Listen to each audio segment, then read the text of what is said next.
Bonjour à tous. Donc, n'hésitez pas à nous mettre des petits mots sur le chat, juste pour qu'on puisse être sûr que cela fonctionne bien. Vous nous entendez? Le live a de la peine à démarrer, donc j'ai peut-être pas beaucoup de... Ça va venir, je pense. Ça va venir. Donc, ce soir, nous accueillons pour une première Audrey, hein, notre nouvelle amie, on va dire alliée qui s'en vient du Canada et qui, avec son aide très précieuse, nous permettra de nous rendre au Québec où se déroulera notre prochaine formation en février. Donc, c'est une formation de 3 jours qui aura lieu les 8, 9 et 10 février. On en reparlera un petit peu plus tard tout au long du webinaire. Bon, alors Audrey, on compte sur tes talents de traductrice aussi, hein, parce que on n'est pas certain de maîtriser le canadien. Je sais pas ce que tu en penses, Prem, mais Ça va, moi j'ai été initié par Kishori, donc ça va, je comprends à peu près. C'est une belle langue. J'attends toujours.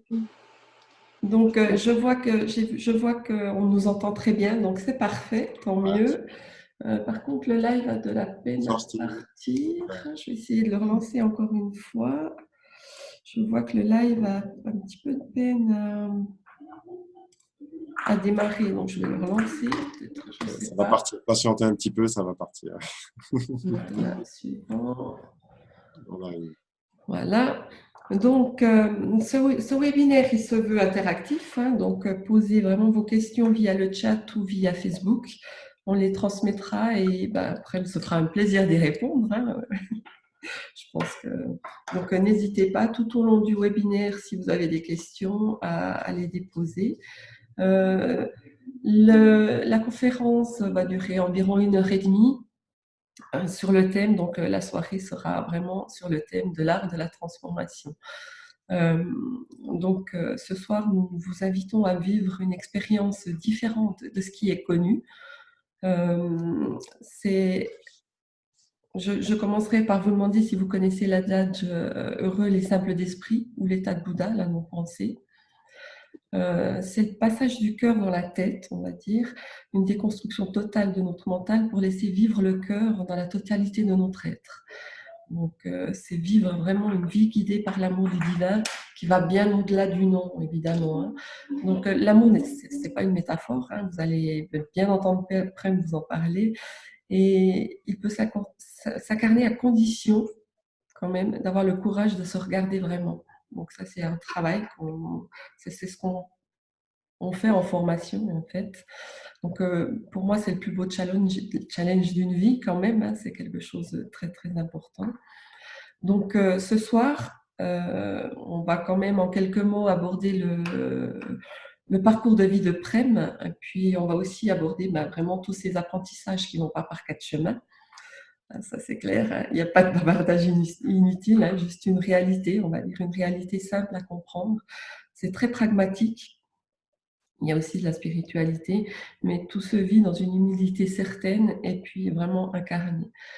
On dira que les ouvertures de conscience passent par des transformations et des initiations. Donc, moi, j'ai envie, Prem, de te céder la parole et puis en posant simplement cette question-là, quoi. On va commencer comme ça.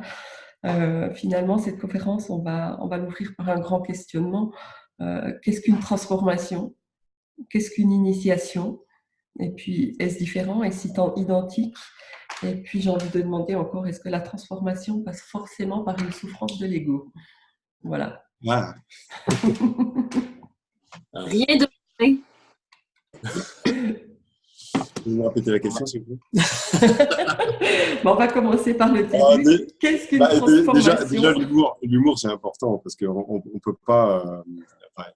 Il me semble en tous les cas qu'on ne peut pas se permettre d'avoir la condescendance de penser être arrivé quelque part et de penser posséder quelque chose.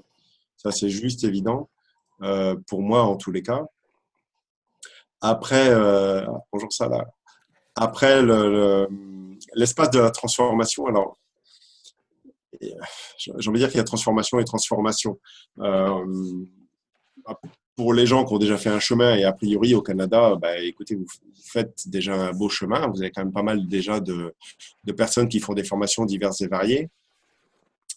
Euh, je pense que par expérience, un petit peu de ce qui se différencie, si on devait faire une comparaison, mais pas une comparaison égotique, mais juste quelque chose d'assez simple en fait à observer, euh,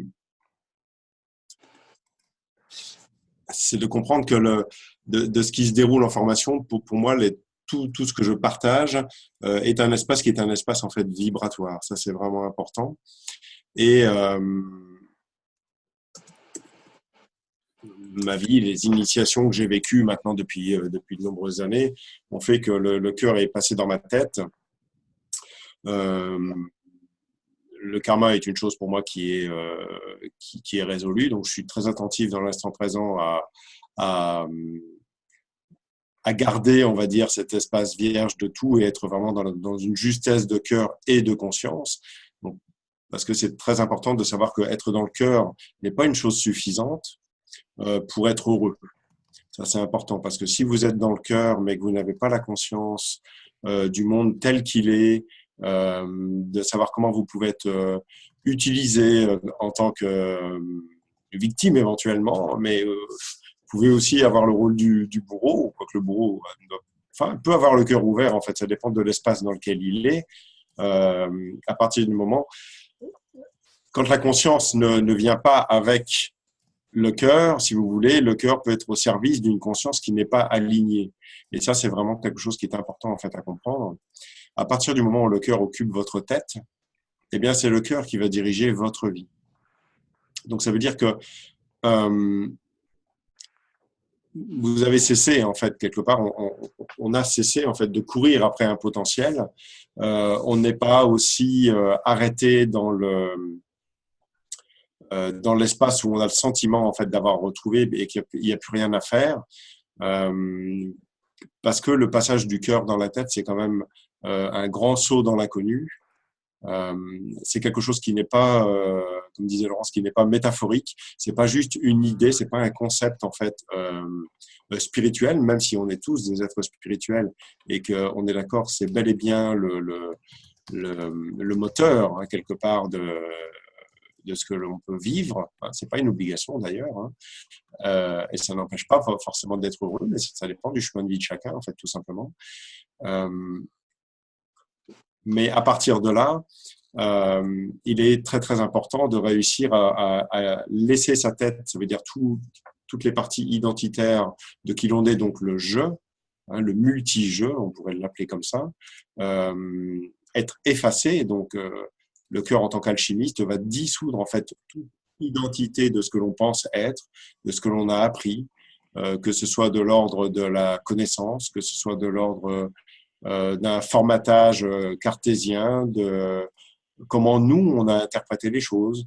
On parle bien sûr obligatoirement des mémoires transgénérationnelles. On est le résultat de nos parents. Nos parents sont eux-mêmes le résultat de leurs parents et ainsi de suite. Donc, ça fait des générations et des générations. Donc, quelque part, on est aujourd'hui, le corps représente quelque part l'ego. Et on ne peut pas dire... alors, je trouvais ça très élogieux, mais je reviens dessus parce que quelque part ça me fait rire un peu. L'état de Bouddha ou heureux les simples d'esprit, moi je peux pas me prévaloir de ne pas avoir de pensée. Hein. J'ai quand même des pensées. J'ai pas beaucoup de pensées. On va dire qu'à entre 80 et 90% de ma vie, je ne pense pas. Mais à partir du moment où il y a un corps, de toute façon, il y a des pensées. Le corps représente l'ego, il représente le passé, il représente le futur. Et à partir de là, on a la possibilité, en fait, de pouvoir voir ça à partir du moment que l'on accepte, en fait, de se regarder. Et ça, c'est une chose vraiment indispensable. Et se regarder, ben, c'est prendre un risque. Euh, on en parlait un petit peu tout à l'heure avec Audrey, et c'est vrai que la question se posait dans ce sens, mais qu'est-ce que je peux vous apporter? Alors, je mets des guillemets au jeu, mais qu'est-ce que le divin, au-delà du religieux, hein, c'est vraiment le divin, c'est un espace du cœur, c'est l'amour qui n'est pas nommable. Donc, on parle bien de l'inconnu. Par rapport à toutes les formations qui existent, ben, c'est quelque chose, quelque part, qui est assez pragmatique, assez concret, qui est physique, corporelle. Et à partir du moment où les choses ne sont pas vécues dans le corps, les choses ne sont pas apprises vraiment. C'est quelque chose qui va être plutôt appris intellectuellement au niveau de la psyché, même pourquoi pas au niveau, bien sûr, de l'espace de la spiritualité. Mais il y a une grande différence entre savoir quelque chose et vivre cette chose-là. Après, qu'est-ce que c'est que de vivre cette chose-là? Est-ce que une fois qu'on le vit, la personne se dit ah ben ça y est, j'ai plus rien à apprendre. Moi, j'y suis arrivé en fait. Mais à partir du moment où on se raconte l'histoire de je suis arrivé, c'est déjà fini et vous êtes déjà en fait enfermé dans votre propre bulle et peut-être que vous ne le savez pas. Et ça, c'est quelque chose quelque part, ça demande en fait une intégrité en fait complète avec soi, euh, une humilité aussi par rapport au regard de l'inconnu.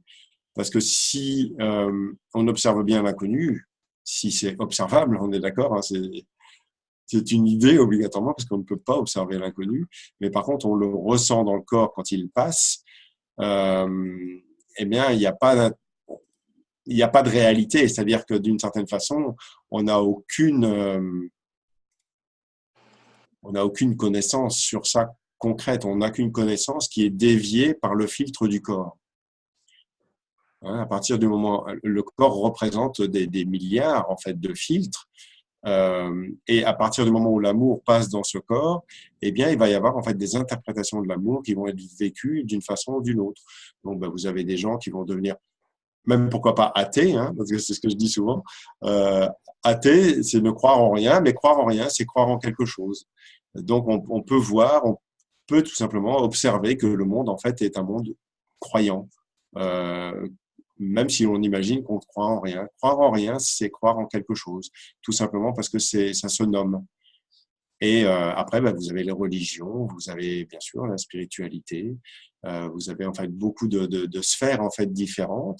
Et il y a des gens qui agissent bien sûr sous le nom de l'amour, que ce soit bah, et dans les choses qui fâchent, on va dire, dans la religion et bah, on voit les déviances qui peuvent exister dans ces espaces-là. On voit aussi dans les religions bah, toutes les parties intégristes qu'ont vécu le christianisme, qui se joue aujourd'hui plutôt chez les musulmans. Mais quelque part, c'est quelque chose en fait d'assez commun dans le cheminement, on va dire, d'une religion et dans la maturité en fait qu'elle acquiert au fur et à mesure des expériences. L'amour est quelque chose qui est en dehors de tout ça, en fait, hein.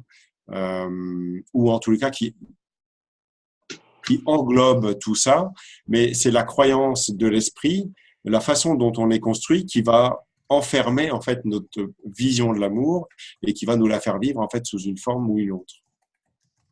Donc l'attachement, hein, parce que quelque part c'est ça, l'attachement au je, où j'ai raison, où je pense savoir, où je sais même tout simplement, est déjà en fait un enfermement. Donc un véritable saut dans l'inconnu est quelque chose en fait d'assez confrontant, hein. On voit bien ce qui se déroule en formation. Ben, on a des exercices qui sont un peu plus, enfin qui sont des exercices initiatiques, donc ça c'est vraiment important. Donc il se passe quelque part un retour de miroir en fait sur soi assez conséquent. Et puis, ben, on a véritablement des renaissances. On voit la dernière formation encore à Paris avec des gens, même la première fois qu'elles sont venues, ont véritablement vécu de véritables renaissances et qui ont guéri en 3 jours déjà une grosse partie en fait de ce qu'ils ont vécu. Donc moi, je peux que l'observer en fait, hein. Quelque part, c'est pas moi qui fais, hein, c'est évident. Euh, Moi, je laisse la place, en fait, hein. J'ai compris à force de traverser des choses, hein, et à force d'être initié, parce que c'est vraiment passé par des initiations, hein. Mais la vie est de toute façon une grande initiation, mais il y a des endroits spécifiques, comme on les fait, m'ont appris vraiment qu'il y avait un conflit de territoire, en fait, à l'intérieur de nous, en fait, entre le je et le divin. Donc le jeu, lui, ben, s'accroche à ce qu'il est, à ce qu'il croit, à ce qu'il imagine. Il reste dans sa propre illusion et son illusion est infinie. Elle est infinie par peur de véritablement en fait ne plus exister. Parce que lâcher l'ego est quelque chose on va dire, d'assez facile quand on a des choses, on va dire, assez évidentes par rapport à la vie. Je sais pas, on a vécu un traumatisme et puis ça revient, etc., etc.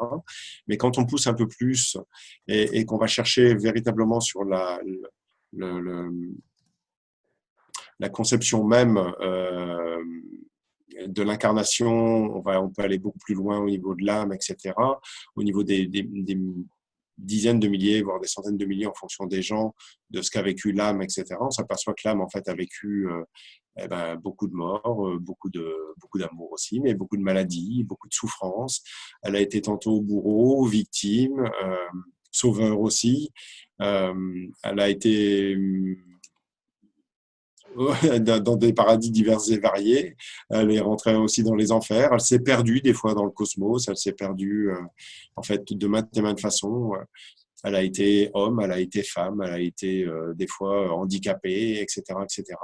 Et puis, ben, en fonction du chemin qui se déroule en fait dans le corps de la personne, va être vivant en fait dans l'instant présent des choses qui vont être différentes en fait les uns des autres. Donc quelque part, on est porteur euh, en fait de la somme de l'humanité en fait dans notre corps, sauf que ça prend en fait des chemins qui sont différents. Si aujourd'hui on se compte à peu près à 7 milliards de personnes sur Terre, euh, on peut tout simplement observer qu'il y a 7 milliards de façons et de vivre le monde. Comment peut-on penser à un moment donné que on a raison face à l'immensité qui est autour de nous et penser détenir une vérité. Il y a quelque chose de simple en fait à comprendre, que c'est juste en fait notre ego qui est là et qui mène la barque. Donc oui, c'est vrai qu'il faut un certain courage quand même pour être confronté à soi, au jeu, et puis réussir à faire ce saut dans le vide et le chemin en fait que l'on attend tous, parce que même si c'est difficile, quand on a passé des grands paliers, ben, ma foi, il y a plus d'amour dans le corps que de mémoire. Et à partir de là, il y a un regard en fait permanent sur soi. Et on peut pas laisser, il n'y a pas de possibilité en fait à ce que l'ego prédomine. Ça ne veut pas dire qu'il n'existe pas, mais l'ego en fait ne pose plus de problème. On est capable, tout en le vivant, de le déconstruire au moment en fait où il intervient, sachant que d'une certaine façon, il est toujours là, sous une forme ou sous une autre, puisqu'on a compris qu'il y avait un corps, et à partir du moment où il y a un corps, il y a un ego.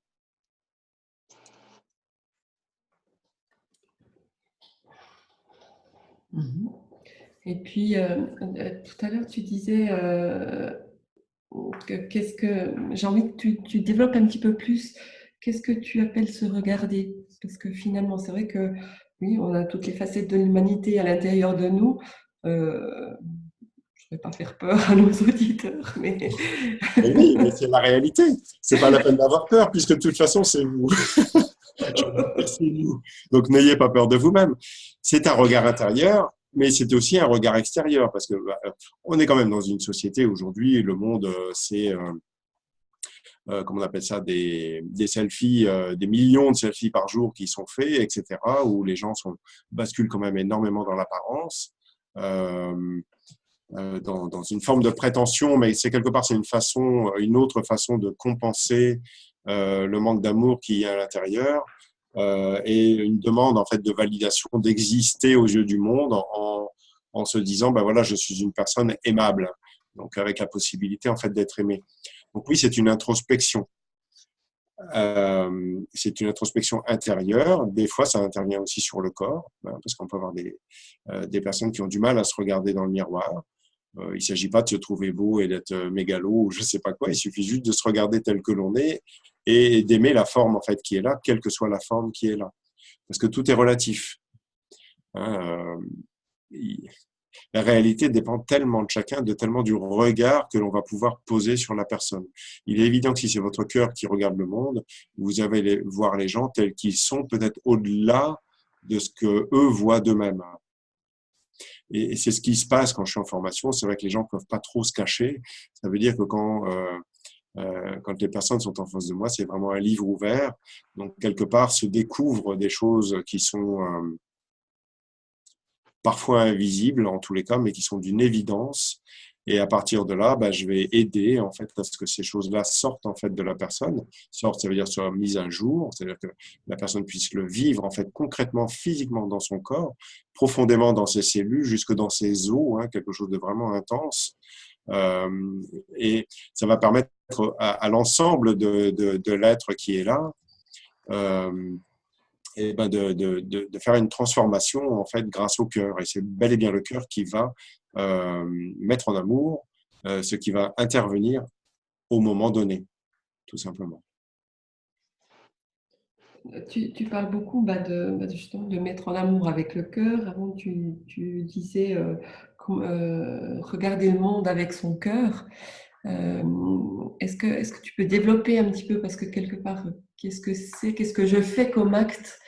Comment je dois faire pour regarder le monde avec mon Non. cœur, finalement? Oui, parce que l'amour, c'est sûrement un des mots qui est c'est peut-être le mot qui est le plus galvaudé au monde. Et il se passe des choses pour moi. Attendez, je reviens. Oui, moi aussi, je ne sais pas qu'est-ce qui se passe. Voilà, voilà, c'est revenu. Désolée. Et l'amour, c'est quelque chose de très concret en fait. Hein. Déjà, ça existe, ça c'est une réalité, et c'est quelque chose de physique. C'est vibratoire.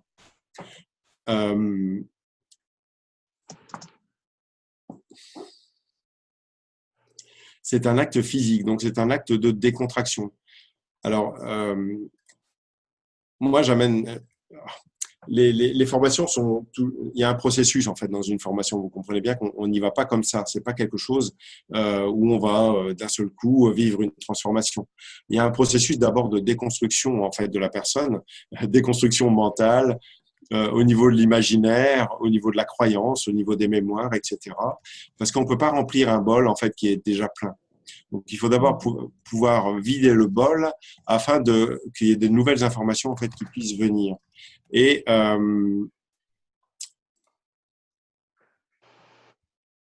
on va laisser le cœur faire les nouvelles informations. Vous comprenez ce que je veux dire? C'est on va pas demander, on ne demande pas en fait à vouloir avoir telle ou telle capacité, avoir tel ou tel manque, complément d'un manque, etc. Le cœur, en fait, dans un mouvement naturel de vie, lui, va remplir en fait l'espace vide et va vous apporter en fait toute sa beauté et va vous apporter vraiment la justesse en fait que vous devez vivre et peut-être même au-delà, en fait, souvent d'ailleurs au-delà de ce que l'on pense ou de ce que l'on imagine. On peut déjà vivre beaucoup d'amour et découvrir en fait des qualités. J'ai vraiment parlé de qualités d'amour qui sont vraiment différentes. Et l'amour n'est pas une chose déconfite. Ça, c'est vraiment une chose importante parce que c'est vrai que souvent les gens parlent d'amour comme quelque chose de très léger, de très métaphorique, quelque chose vous savez, qui est une part de rêve comme ça où voilà je sais pas les licornes et les petites fées en fait dans les bois, mais c'est pas du tout ça. Alors, l'amour est quelque chose de quelque part pas de puissant parce que pour moi l'amour est tout sauf puissant, euh, mais c'est quelque chose qui quand même à travers un corps peut avoir en fait une certaine présence et une présence plus ou moins intense en fonction de ce qui doit être vécu. Alors, j'exprime moi l'amour comme quelque chose de non puissant parce que je vois ça plutôt moi à l'inverse. Ça veut dire que l'amour est quelque chose d'extrêmement doux qui va passer en fait assez aisément à partir du moment où on lui laisse la place. Ce qui est résistant, donc ce qui est puissant, en fait, c'est la résistance. La résistance quand le vide, je parle bien d'un acte physique, hein, quand le vide, donc l'espace du cœur, l'espace de l'inconnu, hein, c'est pour ça que je dis le vide plein, vous savez, on a différentes façons de le dire. C'est difficile de nommer l'inconnu. Hein. On peut dire divin, la source, etc., etc. Chacun emploie le mot qu'il souhaite, un Dieu, pourquoi pas. Hein.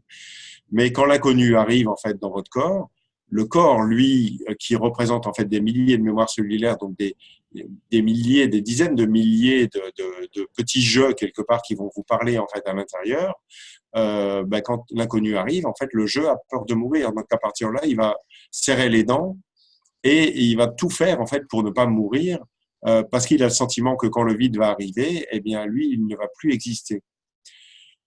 Alors, c'est pas faux d'une certaine façon, parce que le cœur, lui, va alchimiser, va dissoudre en fait la partie égotique, donc le je.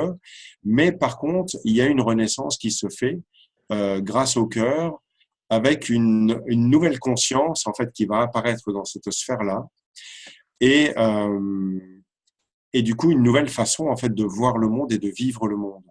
Donc le monde tel que l'on le vit autour de nous dépend de comment on le vit à l'intérieur. Il peut y avoir la tempête à l'extérieur, mais si vous, à l'intérieur, vous avez tout cet amour-là, toute cette beauté à l'intérieur, mais pas cette beauté du rêve, cette beauté de la réalité de l'amour, eh bien, vous allez voir le monde tel qu'il est. Vous n'allez pas le rêver comme quelque chose d'utopique. Vous allez le regarder tel qu'il est, avec les parties positives, les parties négatives. Vous allez voir les gens qui sont perdus, vous allez voir les gens qui sont peut-être dans le rêve de l'amour, il y a beaucoup, vous imaginez, c'est infini en fait, hein, en fonction des instants présents de chaque personne, donc ça représente quand même beaucoup de choses. Et toutes ces parties-là, quelque part, représentent la grille quantique. Donc la spiritualité, c'est une tentative d'explication de l'inconnu. C'est le chemin qui nous amène en fait au passage entre la vie et la mort. Et pour moi, l'inconnu, ce point, le seul point de réalité qui existe, celui de l'instant présent, est le point qui se situe en fait entre la vie et la mort. Parce que quelque part, la mort survit à la vie. Donc en fait, quelque part, c'est son hologramme en fait opposé. Et la vie survit à la mort. On peut s'apercevoir que dans la mort, en fait, il y a beaucoup de vie. Et dans la vie, il y a beaucoup de morts. Il y a beaucoup de gens qui ne sont pas vivants. Donc on passe d'une illusion en fait à une autre. Et on peut s'apercevoir que quelque part, autant dans le subtil, que ce soit les maîtres ascensionnés, que ce soit les anges, les archanges, le diable, même pourquoi pas, chacun va nous enseigner ce dont il a à nous enseigner, mais qu'en fait, chacun en fait découle d'une croyance et d'une interprétation, et quelque part va nous enseigner quelque chose dont en réalité il n'a aucune possibilité de percevoir la réalité telle qu'elle est, puisque la réalité, en fait, n'est pas ni visible, ne parle pas, parce que le cœur, c'est un espace où il n'y a pas de pensée, il n'y a pas de croyance, il n'y a pas d'émotion, il n'y a pas d'imaginaire, il n'y a pas de futur, il n'y a pas d'espace multidimensionnel, donc il n'y a pas de séparation des dimensions, etc. C'est un espace qui est et qui se suffit à lui-même, puisque lui-même, quelque part, on pourrait dire, n'existe pas. Mais ça veut dire, si vous voulez, c'est comme s'il n'y avait pas de la... Le cœur n'a pas la conscience de lui-même. Quand ça passe dans un corps, nous avons la conscience du cœur. Nous avons la conscience de ce qui se passe à travers nous et quelque part, le processus de la vie fait que on apprivoise avec l'âge et avec l'expérience de ce que l'on a vécu, et en fonction bien sûr de ce que l'on vit, on a peut-être la chance de pouvoir commencer à se décontracter et à laisser le cœur occuper notre corps et quelque part avoir un peu moins peur de mourir. Et en fait, c'est pas une vraie mort, c'est juste la mort de l'ego, mais le corps, lui, est là. Donc, je vais pas parler d'abandon, c'est pour ça que je vous parle pas d'abandon, hein. N'abandonnez pas la vie, mais par contre, apprenez à vous décontracter physiquement, profondément, jusque dans vos os, jusque dans votre ADN, pour pouvoir accepter cette transformation qui est indispensable aujourd'hui. On voit le monde qui se perd, un monde qui change, qui de toute façon court inévitablement vers quelque chose qui déplaît à tout le monde, mais c'est bel et bien la réalité. Et quelque part, plus on observe le monde en train de changer, plus les gens paniquent. Plus les gens paniquent, plus ils serrent les dents, plus ils deviennent dominants ou dominés. Donc, plus il y aura de gens extrêmement riches qui vont écraser les gens et ces personnes-là vont devenir extrêmement pauvres. Mais de toute façon, vous savez, quand tout le monde y va, on vient avec rien, on repart avec rien. Il s'agit de rester avec cette conscience et d'arrêter d'avoir peur, quoi. Maintenant, on va pas je peux pas vous demander d'arrêter d'avoir peur puisque on peut pas demander à quelqu'un de vivre ce qu'il ne vit pas. Mais par contre, on peut progresser en fait sur ce chemin pour accepter cette réalité, laisser le cœur venir occuper notre corps et, et éprouver un peu d'humilité en fait par rapport à notre condition humaine. Et, et à partir du moment où on commence à l'éprouver pour soi, bah, écoutez, on l'éprouve pour les autres. On s'aperçoit que l'amour est quelque chose qui ne nous appartient pas, mais qui pourtant nous traverse et que bah, tout le monde y a droit, que vous le croyez ou vous le croyez pas, ou que vous pensiez d'ailleurs dans l'inverse que vous le méritez parce que vous avez été des bons gars ou des bonnes filles. euh, voilà, l'ego a de multiples facettes. Ça, c'est des choses qu'il faut être capable d'accepter, de regarder, en fait, tout simplement. Ça veut dire, pour vivre cet état d'amour, est-ce qu'on peut faire un lien direct quelque part avec je dirais, la phrase qui est à la mode maintenant, c'est vivre le moment présent, c'est d'être en présence avec soi. Oui, mais Ou... je suis désolé, mais moi, je suis d'accord avec cette phrase. C'est juste évident, vivre l'instant Mhm. présent. La seule réalité qui existe, c'est l'instant présent. Si on regarde là maintenant, le passé n'existe pas puisqu'il est déjà passé. Le futur n'existe pas encore parce que bien sûr, on ne le vit pas encore. Et la partie multidimensionnelle, ben, en fait, regardez là où vous êtes. Là où vous êtes, c'est là où vous êtes. C'est pas ailleurs. Vous comprenez?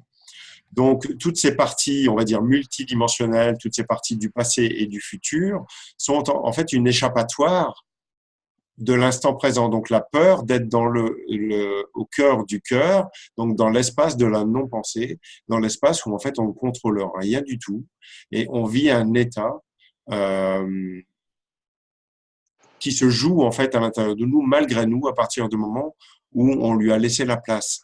Et quand on commence à découvrir ça, on s'aperçoit tout simplement qu'on n'a pas besoin de notre tête en fait pour vivre. On n'a même pas besoin de notre tête pour laisser les choses se construire. Bien sûr, en quelque part, on est là. Le corps est celui qui va matérialiser, qui va mettre en mouvement les choses. Pour être ici ce soir, il a fallu qu'il y ait quelqu'un qui allume l'ordinateur, etc. Vous voyez, qui fasse plein de choses. Il a fallu voilà. Mais quelque part, on n'est pas là à prévoir des trucs de dingue et à s'embêter. C'est quelque chose d'extrêmement simple en fait qui se fait parce qu'il n'y a pas d'effort en fait dans ce qui se joue. C'est juste, si je peux, si je peux l'exprimer en fait aussi simplement. Je te rappeler aux gens de ne pas hésiter à poser des questions. Prem parle beaucoup, Oui. s'exprime beaucoup, c'est merveilleux. Mais n'hésitez pas à écrire, poser vos questions, peu importe la question, il n'y a pas de question stupide, niaiseuse ou quoi que ce soit. On est là pour répondre. Exactement. Moi, j'ai juste, côté technique, un problème, j'arrive pas à diffuser en direct, malheureusement, sur Facebook. Oui. J'ai pas, alors, c'est pas grave, on le mettra de toute façon demain. Il sera aussi sur la chaîne YouTube. Donc, juste cette petite parenthèse là. Santé. Dis-moi, Prem, Oui. dans l'entrevue, tu parlais du verbe créer. Est-ce que tu peux développer sur le verbe créer?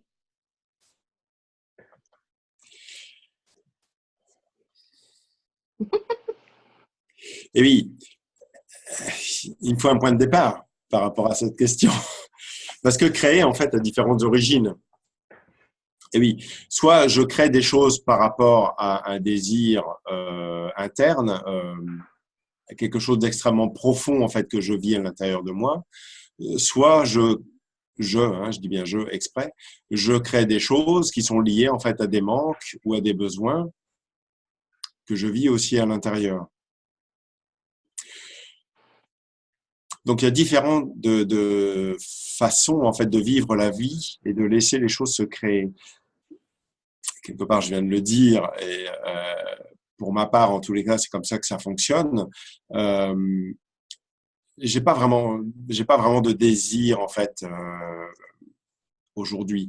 Je suis juste là, en fait, tout simplement. Je me mets au service, mais c'est même plus de la servitude. Ça veut dire que je suis là dans un état qui se joue en fait simplement.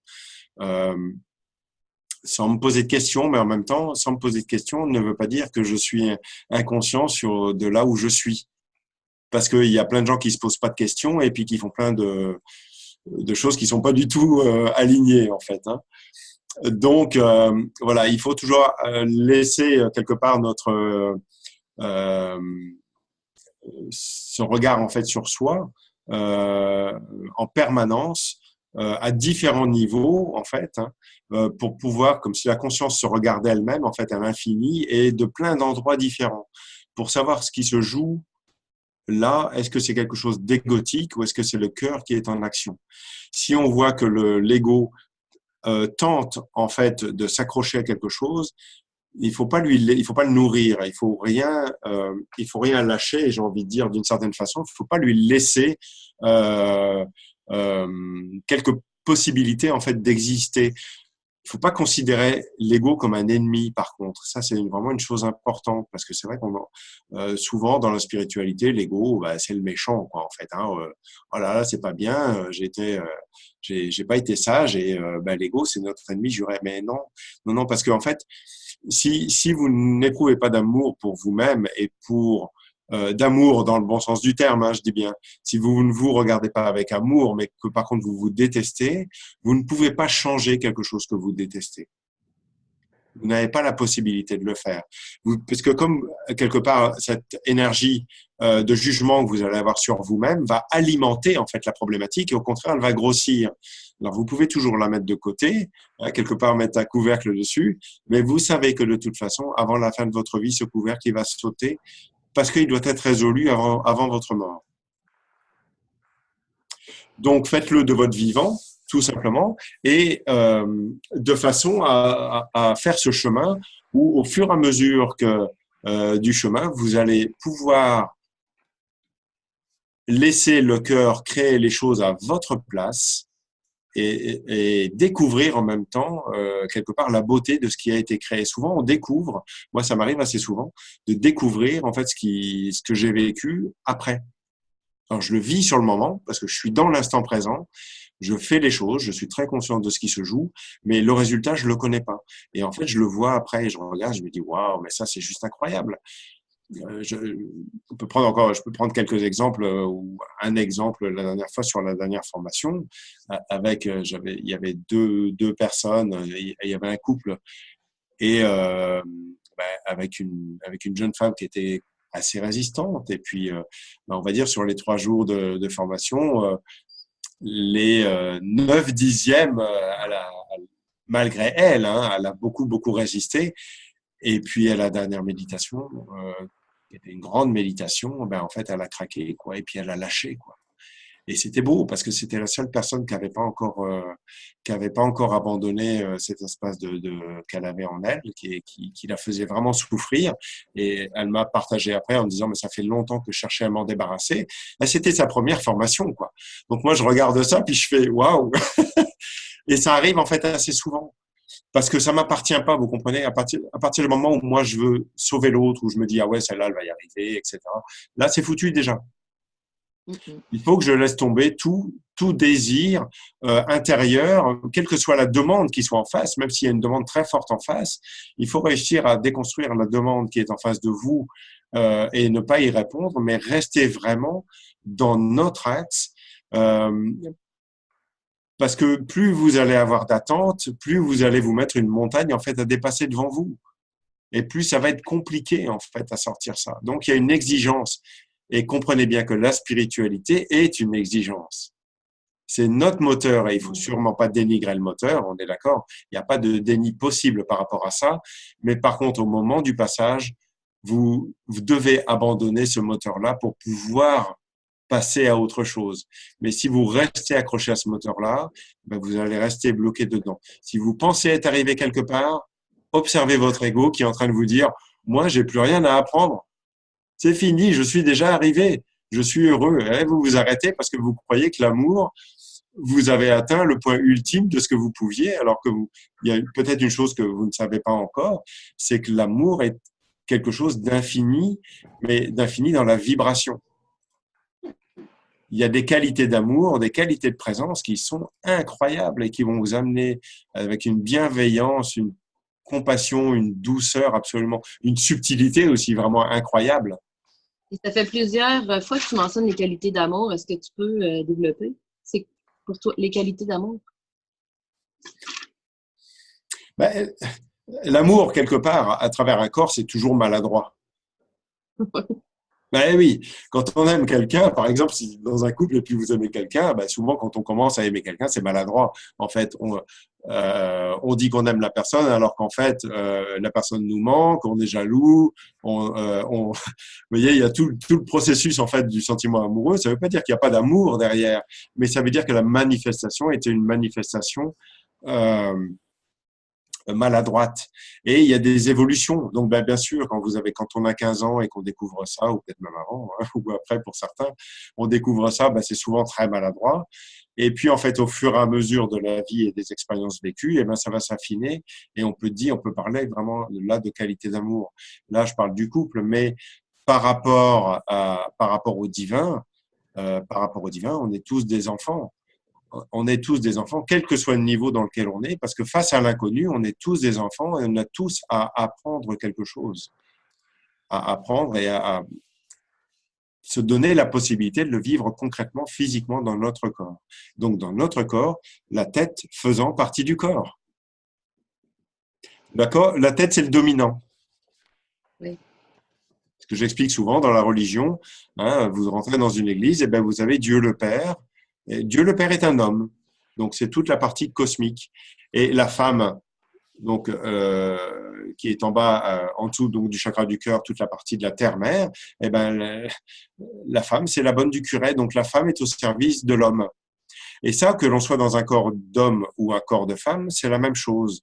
Donc, comme le dominant, ça veut dire que la tête a un jugement sur le féminin qu'il pense comme dangereux, l'ombre, etc., etc., eh bien, vous n'avez pas la possibilité de la mettre en amour. Par contre, si vous mettez le dominant en amour, une fois que le dominant est bien en amour, il n'y a plus de dominé. Donc, une fois que la tête est mise en amour, eh bien, tout simplement, vous recevez l'amour de la terre-mère. Après, il y a beaucoup d'espace aujourd'hui, même au niveau chamanique ou à d'autres, dans certains cercles de femmes, etc., où bien sûr il y a des guérisons, il se passe énormément de choses, ça c'est juste évident. Je connais certains espaces comme ça et que je peux utiliser aussi parfois on va dire 1 ou 2 fois par an. Mais après, c'est toute la partie dogmatique, toute la partie sectaire qui est liée à ça, où quelque part, les gens vont s'unir entre eux pour aller vivre quelque chose et quelque part se guérir en fait eux-mêmes les uns les autres, mais sans inclure en fait l'ensemble des forces. Et ça, c'est vraiment important, quelque chose qui est vraiment à comprendre pour pouvoir réussir à dépasser en fait tout ça. Tu disais tout à l'heure que on a notre réaction face à l'amour qu'on a face au divin. Tu parlais de l'amour face au divin. Ouais. Est-ce qu'on peut transcrire ça ou déplacer ça dans le sens où est-ce que ça a un lien avec l'amour que j'ai face à moi-même? Est-ce De que toute ça... façon, Mhm. de toute façon, le monde est un miroir de nous-mêmes. Le monde vous montrera toujours ce que vous êtes. À partir du moment où vous voyez quelque chose en face de vous, eh ben, soit vous observez ce qui est là et vous savez en fait ce qui se présente devant vous, si c'est le cœur qui est vraiment là, et sinon vous avez obligatoirement une interprétation sur le monde.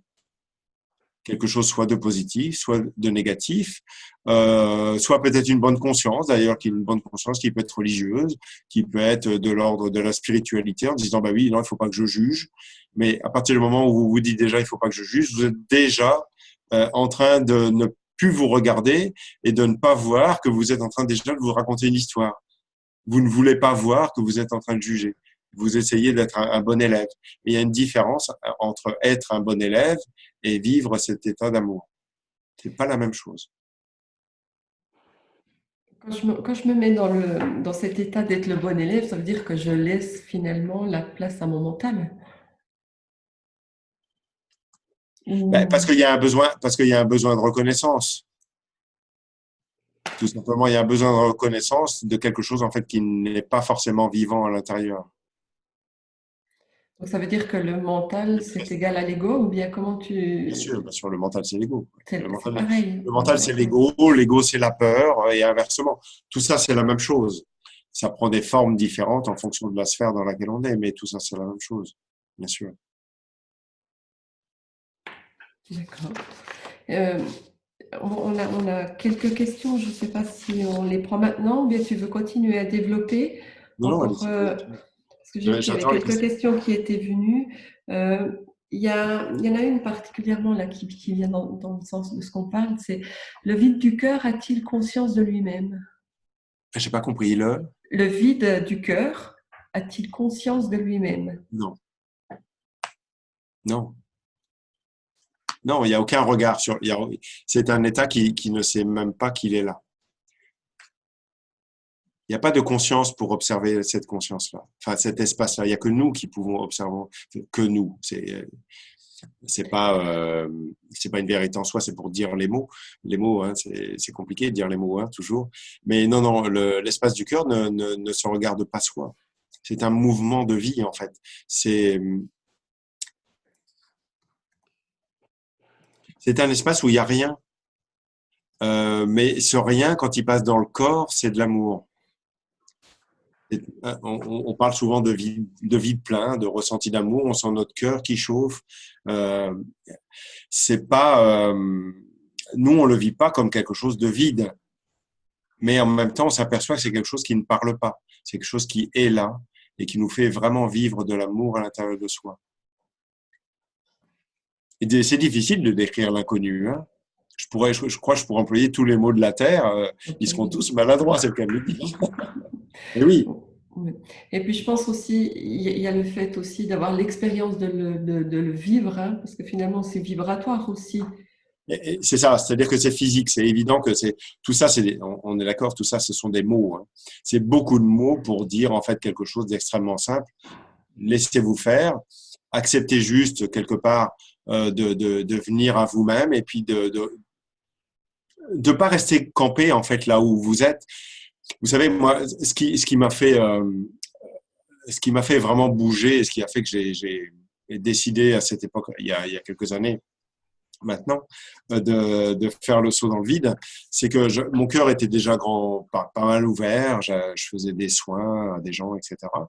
Mais malgré tout, je sentais moi qu'il me manquait quelque chose, vous voyez. Malgré tout, c'est comme si il me manquait quelque chose. Comme si j'étais un peu bête. J'étais pas vraiment heureux, quoi. J'étais en amour, mais j'étais pas heureux. Et ben j'ai pris tous les risques en fait pour ça. Et bon bah oui, j'ai survécu à ça grâce à la bienveillance de là où je suis allé. Et c'est ce qui me permet de partager aussi quelque part ce rêve que je vis à l'intérieur, dont j'ai le sentiment que c'est un peu le rêve de tout le monde. Euh,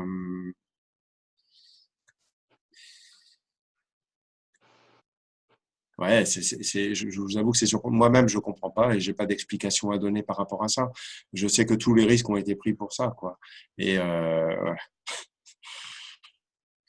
voilà, à part avoir une gratitude infinie et puis de dire, eh ben, écoutez, si moi j'ai réussi, il n'y a pas de raison que vous y arrivez pas. C'est pas réservé à une élite. Vous comprenez? Il faut beaucoup de courage pour être dans un corps, hein, pour être dans un corps humain, hein. Ah, aussi pour dans les animaux, etc. Mais comprenez bien que c'est un peu différent des animaux. On n'a pas la même conscience. Quelque part, on est la partie intellectuelle et spirituelle, en fait, quelque part du divin. Les animaux ont d'autres niveaux de conscience. Mais c'est vraiment spécifique chez l'humain. On est le seul à être comme ça. Mais en même temps, toute cette quête intérieure génère aussi la perdition de l'humanité, génère une partie en fait de ce qui se passe sur Terre aussi. Et je dis bien une partie de ce qui se passe sur Terre, parce qu'en fait, moi, je trouve aujourd'hui un peu désolant pour moi. Alors, je vais le dire, il y a un jugement. Vous voyez ce que faut pas se cacher derrière mon jugement, mais je trouve un peu désolant en vue de la spiritualité. Vous voyez, ça juge obligatoirement. Il se passe quelque chose au niveau de l'humanité. Aujourd'hui, l'humanité, elle, elle, elle fait. L'humain, c'est le seul être vivant sur Terre qui est capable de détruire l'espace en fait dans lequel il vit. Le seul. Vous regardez tous les animaux, il n'y a pas un seul animal sur Terre qui va détruire l'espace dans lequel il vit. Nous, on est capable de faire ça. Maintenant, on peut observer ça aujourd'hui. Mais si on regarde il y a 200 ans, 300 ans, 500 ans, 1000 ans, 2000 ans, etc., on peut quand même voir qu'il y a une évolution au niveau de l'humain. Ça, c'est juste évident. L'état de Bouddha, etc. À l'époque, on pouvait dire c'était qu'à une élite, il y avait une personne de temps en temps. Aujourd'hui, s'éveillent quand même des milliers de personnes sur Terre. Sachant que l'éveil n'a pas de fin. Ça, il faut bien comprendre ça. Regardez honnêtement, l'éveil n'a pas de fin puisque l'inconnu est inatteignable. Eh oui. Donc, et il y a une séparation donc par rapport à la Terre et par rapport à ce que fait subir l'humain en fait à la Terre. Il faut bien comprendre aussi, c'est que tout bouge ensemble. L'humain n'est pas séparé de la Terre et n'est pas séparé du cosmos. C'est un ensemble qui bouge en même temps. On sait que les pôles de la Terre, en fait, les pôles magnétiques, en fait, ont changé. Et les pôles magnétiques qui changent correspondent aussi à nos changements intérieurs. Ça veut dire, là, par rapport à notre chakra coronal. Et donc, des niveaux de conscience aussi qui commencent à rentrer, en fait, dans l'humanité. Et tout ça se joue, bien sûr, grâce à des choses que l'on ne voit pas forcément ici, mais sachant que voilà, il y a des mouvements cosmiques qui sont absolument gigantesques, que l'on vit là, nous, à l'intérieur de nous-mêmes. Et on peut pas séparer, en fait, le mouvement cosmique de tout ce qui se joue, et même aussi dans l'infiniment petit, on peut pas le séparer, en fait, de nos changements de conscience aujourd'hui, et quelque part de la difficulté aussi à accepter, en fait, ces changements. Parce que plus ça bouge, plus ça va bousculer l'ego, et ben, plus les gens vont vouloir résister, en fait, par rapport à ça. Bien sûr, parce que bah, plus ça s'approche. Vous voyez, c'est comme si vous aviez quelque chose qui arrive vers vous et vous savez que c'est inévitable. Et bah, quelque part, on va s'accrocher le plus possible en fait à ça euh, pour ne pas y arriver. Mais de toute façon, on y va. Donc, bah, autant le faire en bonne santé. Laissez tomber la culpabilité des choses. Laissez votre cœur vous réveiller profondément. Arrêtez d'être des bons élèves. Ou parce qu'on vous a dit qu'il fallait mettre ceci à gauche, ceci à droite, parce que c'était bon pour la planète. Non, vivez-le dans votre corps, parce que sinon, on devient des moutons euh, euh, pour quelque part avoir bonne conscience, en fait, et penser avoir une action sur l'humanité. Mais je ne dis pas que ça contribue pas, parce qu'on sait bien qu'il y a l'effet papillon, etc. Donc, c'est pas un déni en fait de ça. Mais ce que je veux dire, c'est qu'on peut faire la différence encore entre être un bon élève et vivre cet état qui fait que de toute façon, vous n'irez pas dans un sens qui sera contraire au mouvement de la vie. Et le mouvement de la vie, eh ben, c'est le mouvement de la vie. C'est le mouvement de l'amour. Et à partir du moment où vous êtes en amour, vous n'allez pas jeter vos papiers par terre, vous n'allez pas taper sur votre voisin, vous allez respecter les gens pour ce qu'ils sont, vous n'allez pas écraser la personne qui est dehors dans la rue et vous n'allez pas non plus juger la personne qui roule en Ferrari. Vous voyez ce que je veux dire?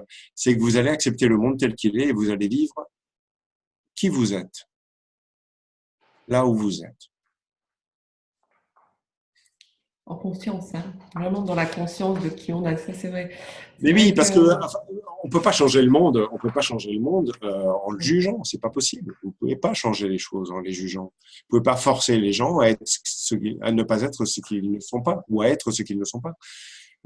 Si vous êtes né dans une famille où ça a été très très compliqué, pas d'argent, pas moyen d'aller à l'école, etc., puis que bah, vous vous retrouvez peut-être à la rue, à vous droguer, etc., bah, la personne a une histoire pour arriver là. Dans son opposé, la personne qui est née dans une famille aisée, bourgeoise, depuis des générations, vous croyez que l'enfant, il est arrivé là par choix? Non, l'enfant, il est né, il a été programmé comme ça et il vit tel qu'il est. Que ce soit dans le caniveau ou que ce soit en haut du gratte-ciel, chacun a son travail égotique à faire. Il est juste en opposition.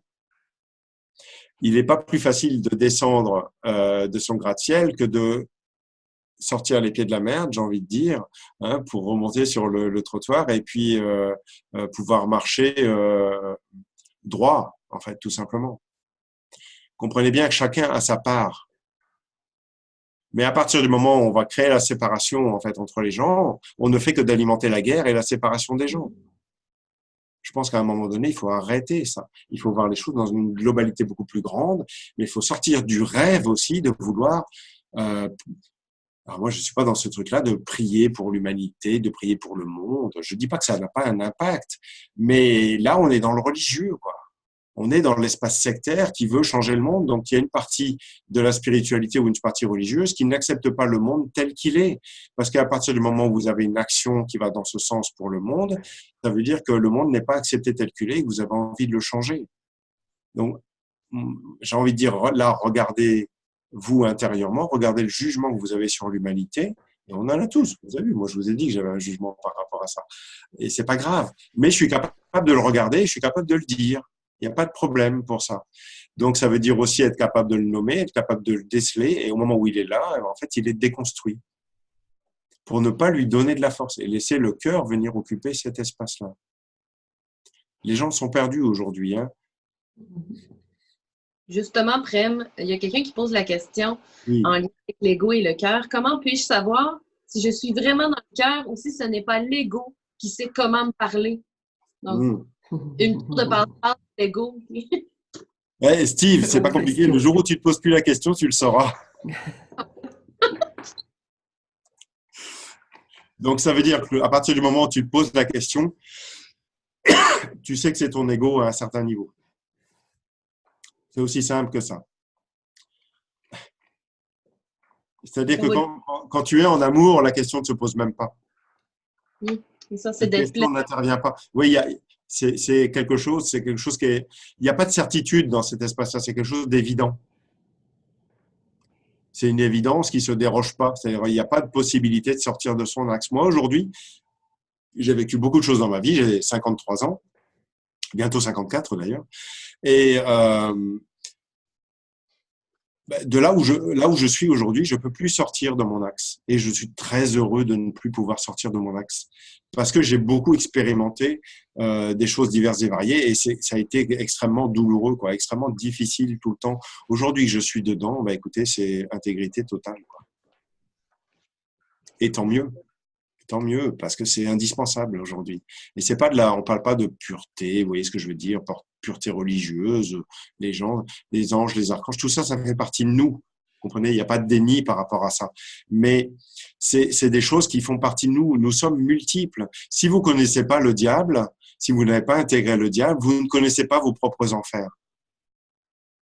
Si vous savez pas qui est le diable, à quoi sert le diable, vous ne connaissez pas les profondeurs en fait de votre humanité. Et c'est important de pouvoir la mettre en lumière, cette profondeur. Mais pour pouvoir la mettre en lumière, il faut cesser de la juger. Et pour cesser de la juger, il faut accepter de se regarder soi, tout simplement. Et se regarder soi, bah, c'est voilà, moi je parlais de moi parce que du jeu pour le coup parce que c'est moi qui suis là. Bah, c'est ce qui se passe en formation. Et bah oui, c'est intense quoi. C'est intense, on y va, mais c'est super joyeux, quoi. Il y a plein d'amour, alors ça pleure un peu, des fois, voilà, ça bataille un peu, mais ça fait partie du jeu de l'humanité.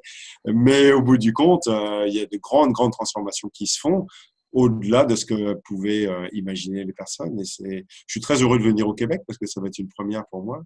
Et ben ouais, c'est chouette, quoi. Oui, justement, pourquoi le Québec? Qu'est-ce qui t'attire au Québec? Bah, c'est le hasard, hein, parce qu'en fait, moi, j'avais rien prévu. Hein, je me suis pas dit, ah tiens, je vais appeler Audrey. Ça s'est vraiment passé par hasard, et ma foi, c'est souvent comme ça que ça se déroule. Moi, quelque part, j'ai rien cherché. Je crois. Comment tu es venu? Moi-même, je sais même pas. Tu vois. En fait, sauf erreur, Audrey, tu avais vu une vidéo, je crois, avec l'interview avec Laurent. Et puis, tu as juste posé une question par email de savoir si on allait au Québec. Et puis, bah, on avait répondu en disant simplement, bah, on vient au Québec si tu es intéressé à nous aider à organiser la formation. Je crois que c'était quelque chose comme ça, sauf erreur. Il y avait, par Ouais. contre, Prem, tu as répondu, si je me trompe pas, quelque chose comme le Québec m'appelait, ou il me semble qu'avant qu'on se rencontre, avant qu'on se parle, tu avais eu un ressenti par rapport au Québec. Est-ce que je me trompe? Non, non, tu te trompes pas. Mais c'est vrai que c'est des ressentis, mais que j'ai depuis des années, en fait. Mais c'est vrai que je ne force pas les choses. C'est-à-dire, en fait, je suis pas là à me dire, ah tiens, j'ai entendu Québec ou je ressens Québec et puis je vais faire tout ce qu'il faut. Non, je reste dans l'instant présent, en fait. Et bah, les choses se font quand, si elles doivent se faire, elles se font en fait très naturellement. Tu vois, c'est souvent très inattendu d'ailleurs, hein, la façon dont ça se déroule. Et Ouais. bah, c'est vrai que bah, venir au Québec, je peux pas venir décemment au Québec pour une personne. Et puis venir en France, c'est pas facile. Donc bah, le plus simple, c'est tout simplement de commencer à venir et puis de faire ce que je fais maintenant depuis pas mal d'années en France, en Suisse, etc. Et bah, de venir chez vous et puis pouvoir partager cet amour. Je trouve que c'est un beau retour aussi par rapport à une des personnes qui m'a formé il y a quelques années, qui est Kishori Erd, donc, qui a travaillé sur l'ADN démystifié, puis qui a fait beaucoup d'autres choses, qui a été une de mes initiatrices, maintenant il y a longtemps, hein, il y a je sais pas, une quinzaine d'années. Et voilà, après, j'ai vécu beaucoup d'autres choses. Je suis allé aussi beaucoup plus loin que ces espaces-là. Ces choses-là sont intégrées pour moi. Et puis, bah, c'est un beau retour, quelque part, je trouve, d'amour que je peux faire par rapport à ce pays qui chante beaucoup, de par son accent. C'est vrai. Oui, justement, on a prévu une formation initiatique hein, au Québec. Alors moi, j'ai envie de te poser deux questions, enfin surtout déjà une question. Pourquoi formation initiatique? Pourquoi est-ce qu'on dit initiatique? Ben, c'est initiatique parce que on est, chacun est confronté en fait à soi. Donc ça veut dire qu'il y a des passages. Je suis pas là moi juste pour vous raconter des histoires. Euh, bah, je pense que si vous là, si vous ressentez ce qui se passe en vous, vous pouvez sentir. Moi, je le sens. Hein, bah, des choses dans la tête. Il se passe pas mal de choses dans la tête. Ça bouge. C'est plutôt sympa. Restez décontracté. Hein, ne vous contractez pas. Et et bah, initiatique parce qu'il y a des passages. Hein, tout simplement. C'est pas juste, je vais pas juste faire une conférence et puis vous allez venir repartir avec la tête pleine de choses. Moi, ça m'intéresse pas. Au contraire, je vais les vider votre tête, quoi. Alors, je entre guillemets, hein, je dis bien, il faut dire je, mais euh, le but c'est de faire de la place dans votre tête et c'est bel et bien le cœur qui va faire de la place dans votre tête. Donc c'est Pourquoi, initiatique parce que tomber son ego, c'est pas une chose facile. oui. Oui. Pourquoi le Pas tout. titre, l'art Pardon. de la transformation? Pourquoi tu as choisi le titre, l'art de la transformation? Ouais, Pour nous, tu vas le comprendre quand je vais venir. Et oui, parce que bah parce que parce que déjà c'est joli. oui. Et puis tout simplement parce que quelque part,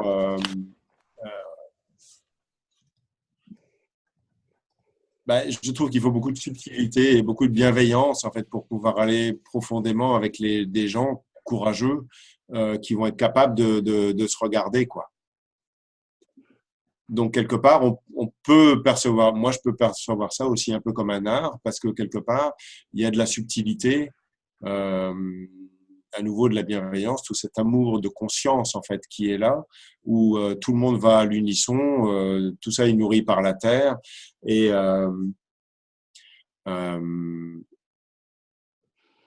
c'est comme apprendre à être à- comment dire ça, c'est apprendre à être humain. Qu'est-ce que c'est qu'un être humain? Comment on fait pour vivre dans ce corps? Qui suis-je? Qu'est-ce que c'est qu'un corps? Justement, Laurence a une belle question. Les initiations transforment-ils le corps physique? Oui. Regardez ma tête. J'ai une tête de bouc. Ouais, là, ma partie extraterrestre est bien incarnée, donc en fait j'ai la glande pinelle qui pousse, donc ça finit par faire des choses comme ça. Mais c'est pas grave, c'est parce que c'est bien réveillé quoi. Et Bon, rassurez-vous, hein, moi ça fait 200 et demi, je vois pas, ça pousse pas autant.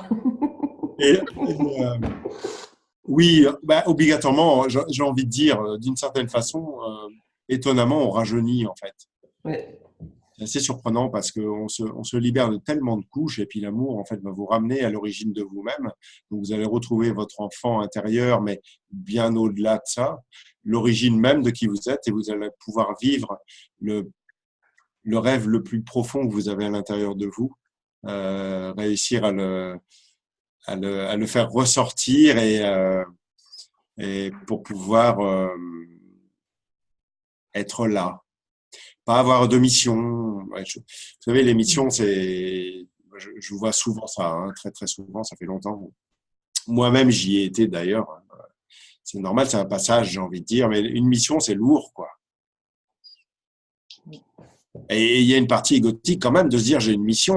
Rendez-vous compte que moi j'ai une mission sur Terre. Ouais, bah, qui tu es pour penser avoir une mission. Alors en fait, il y a quelque chose qui n'est pas faux en fait vu d'un certain niveau, vu de la religion, vu d'un certain niveau de spiritualité. On ne peut pas dire que ce soit faux, mais ne donnez pas de crédit à ça parce que si vous donnez du crédit à ça, ça veut dire qu'aussi vous vous placez face à des personnes qui sont perdues en tant que personne supérieure en tant que sauveur. Ça veut dire que vous avez l'épaule en fait de vouloir sauver le monde. Ça veut dire encore une fois, si vous voulez sauver le monde, ça veut dire que vous ne l'aimez pas. Ça veut dire que vous n'acceptez pas le monde tel qu'il est. C'est simple à comprendre. Hein. Il n'y a pas besoin de faire beaucoup de bavardage autour de ça. Donc, tombez tout ce que vous croyez être en fait. Hein. Tout ce que vous imaginez être, il faut savoir le tomber physiquement, vibratoirement. Ça veut dire se décontracter dedans et tout simplement, dans les formations, qu'est-ce qui se passe? C'est que ces formations initiatiques, c'est que vous allez rentrer en résonance avec moi, qui a abandonné justement toute idée par rapport à, je vais dire par rapport à la vie, pas toute, mais heureusement, parce que sinon je serais pas là. Mais et à partir de ce moment-là, vous allez résonner tout simplement avec le vide que je vis moi à l'intérieur, et ça va faire bouger en fait vos propres mémoires, et elles vont se réveiller. À partir du moment où elles vont se réveiller, je vais les voir et on va pouvoir en fait agir dessus. Et qu'est-ce que tu peux dire aux gens qui ont une certaine crainte par rapport à ça? N'ayez pas peur. Alors moi, je vais vous dire, oui, que vous pensiez être prêt ou pas prêt, moi, je vais vous dire une chose très simple. De toute façon, face à l'inconnu, personne n'est prêt. Que vous croyez que vous êtes prêt ou que vous croyez que vous n'y êtes pas, moi, je peux vous le dire, personne n'est prêt face à ça. Face à l'inconnu, tout le monde pleure un bon coup. Et ça fait du bien à l'ego et ça amène beaucoup d'humilité dans le corps. Et oui, et c'est bon. Et c'est bon. Je dirais aussi beaucoup d'humilité, mais aussi beaucoup de joie dans le corps. Ben oui, bien sûr, La l'amour, même chose. ce sourire intérieur, on le garde en fait en permanence après. Et puis, on n'est pas là pour se prendre au sérieux. Et en même temps, quelque part, il y a ce contrebalancement, ce paradoxe où on prend la responsabilité de nous-mêmes et la responsabilité du rôle que l'on joue. Mais vous comprenez, vous avez bien entendu, c'est un rôle que l'on joue. On a la conscience de qui l'on est à ce moment-là. Si moi je suis là, je suis pas là en tant que sauveur. Par contre, j'ai la conscience de qui je suis, là où je suis et pourquoi je fais ça. Je le sais. Je sais ce qui m'a amené à ce chemin. Je reste pas dans une idée à me dire je suis là pour faire ça, c'est mon chemin de vie. De toute façon, ça veut rien dire. À partir du moment où vous vivez quelque chose, on peut pas dire que ça fait pas partie de votre chemin de vie puisque vous le vivez. Comprenez, des fois, on entend tellement d'ineptie, et on se dit oui, mais là, en fait, tu me racontes la même chose puisque tu le vis. Si tu le vis, ça fait partie de ton chemin de vie. Donc arrêtez de vous raconter plein d'histoires autour de ça. Vivez-le sans vous raconter les histoires. Mais restez présent à vous-même. Soyez capable de voir ce que vous vivez dans l'instant présent.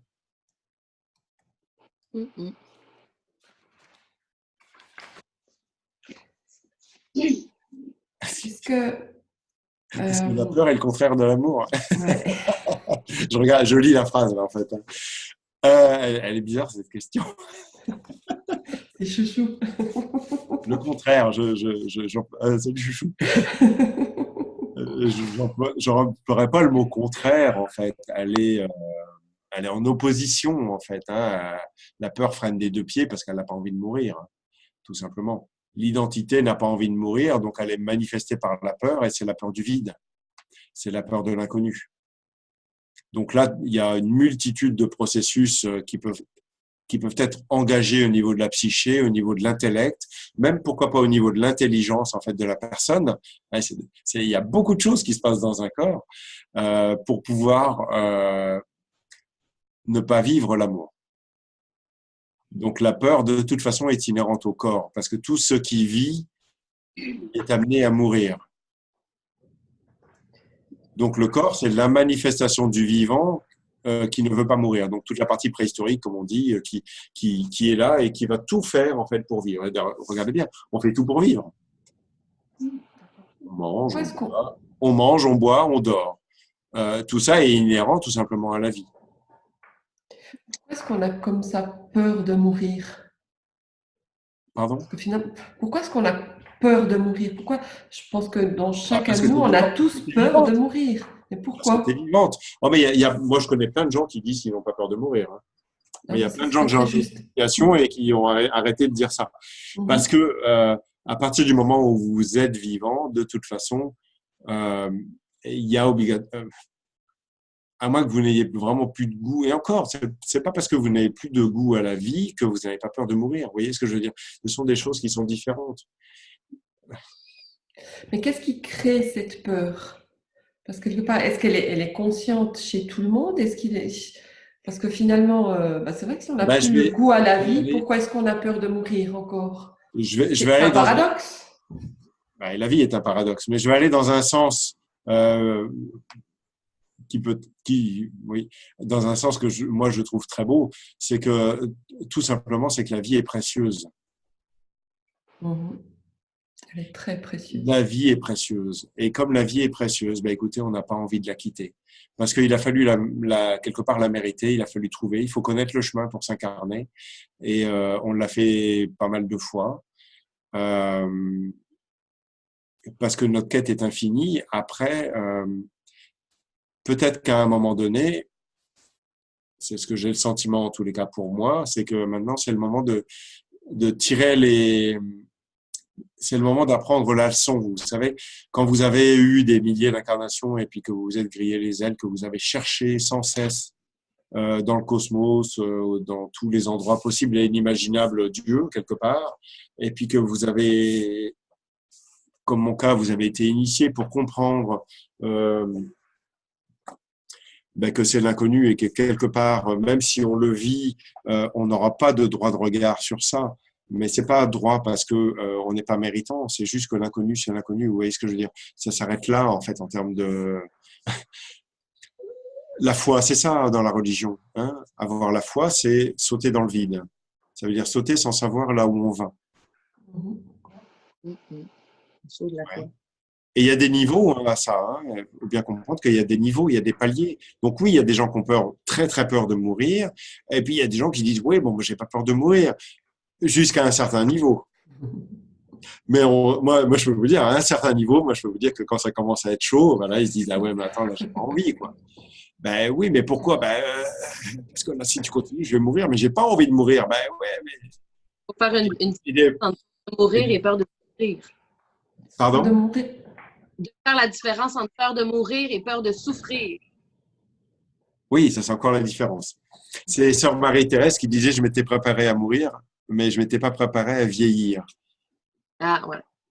Et je trouve que c'est une très belle phrase qui est très d'actualité pour moi en ce moment parce que ma mère est très âgée et que voilà, ça commence à descendre. Mais et c'est difficile, c'est évident que c'est difficile. Mais c'est quelque chose dont on peut avoir conscience quand même assez tôt et commencer déjà à faire ces transformations intérieures. Ça ne veut pas dire mourir avant l'heure. Ça veut dire mettre en amour notre peur de mourir, notre peur de vieillir, la peur de la maladie. Il y a des facettes de nous-mêmes. Il y a des facettes de nous-mêmes qui sont fatiguées de la vie. Des facettes, hein, je dis bien des fois des petits morceaux de nous-mêmes, où il y a des choses des fois un peu surréalistes qui font des choix en fait, qui font des choix de maladie.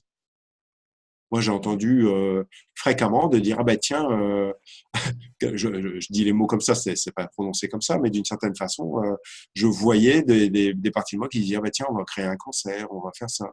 Et moi, si j'avais pas vu, ben en fait, ce serait peut-être là. Et j'ai regardé ça, j'ai dit non non non Non, non, c'est pas comme ça que ça va se passer. Donc, j'ai mis en amour, en fait, toutes ces parties-là qui voulaient ne plus être là parce que être dans un corps, c'est difficile. C'est le paradoxe par rapport à ça. Parce que c'est extrêmement précieux et en même temps, ça génère tellement de choses. Être un corps humain, c'est extrêmement vaste. On peut passer une vie à méditer et commencer à apprendre quelque chose sur soi. Donc, il y a le retour aux sources. Le retour aux sources se fait non pas par la connaissance, mais justement par la déconstruction de la connaissance. Tu disais que la vie est difficile. J'entendais ma mère me poser la question, justement, en se mettant une mission, ça rend pas la vie moins difficile. Ah, excuse-moi, en se mettant… En se mettant une mission, en se Oui. trouvant une mission sur Terre, ça rend pas cette vie moins difficile, justement. Alors, d'accord. Pourquoi pas se mettre une mission? Mais ce qui est bien, c'est de comprendre que cette mission est un rôle. Il faut comprendre que c'est pas une réalité. OK. Pourquoi pas? Si ça soulage la vie et que ça permet de se dire, de mettre un petit peu de baume en fait sur la vie parce que la vie n'a pas eu trop de sens et puis de se dire, ben voilà, moi, si je fais ça, je vais être mieux, etc. Ben pourquoi pas? Mais par contre, si vous avez le regard sur votre propre mission, sur l'idée sur l'image, ou sur le concept, quelque part, je sais pas comment dire ça, hein, de la mission, eh bien, au moins, déjà, vous ne vous racontez pas d'histoire. Mais c'est Alexandre Jolien, c'est ça? Oui, Jolien, ouais. Ouais, Jolien qui disait, à un moment donné, on lui a posé la question, et moi j'ai trouvé ça parfaitement juste. Hein. Il disait, mais s'il n'y avait pas la spiritualité, mais je serais paumé, quoi. Et il a raison. Et il a raison, il est honnête. La réalité, c'est qu'on est perdu. Et qu'est-ce qu'on vient faire? Qu'est-ce qu'on vient faire ici? Se trouver. Voilà. Et étonnamment, quand on se trouve, on ne sait pas qui on est. Mais on a accepté qui on est. Quand on commence, par expérience, hein, quand on commence à comprendre, justement, c'est la réponse de Prem, hein, de dire se trouver, c'est vrai que là, ça devient vraiment intéressant parce qu'on commence à prendre conscience de ce qu'on est venu faire ici. Puis finalement, on se rend compte de toutes les histoires qu'on se raconte dans nos têtes, par rapport à notre ego. Ça nous frappe à un moment donné. Et la vie, elle change à partir de ça. C'est pas une chose facile que d'arriver au fait de ne pas penser ou de pratiquement pas penser du tout et de vivre un état en fait qui nous dépasse. Il faut accepter beaucoup de choses avant ça à l'intérieur. Il faut beaucoup pleurer, il faut avoir lâché beaucoup d'ego. Il faut des fois être passé par des limites qu'on pensait pas arriver. Et ça, moi, ce que je trouve beau, en fait, hein, c'est que de toute façon, regardez, c'est pas la peine de vous effrayer. Y a rien, c'est vibratoire, hein, tout ça. Hein. Ça se joue, on est d'accord, mais c'est vibratoire, donc il n'y a pas la peine d'avoir peur.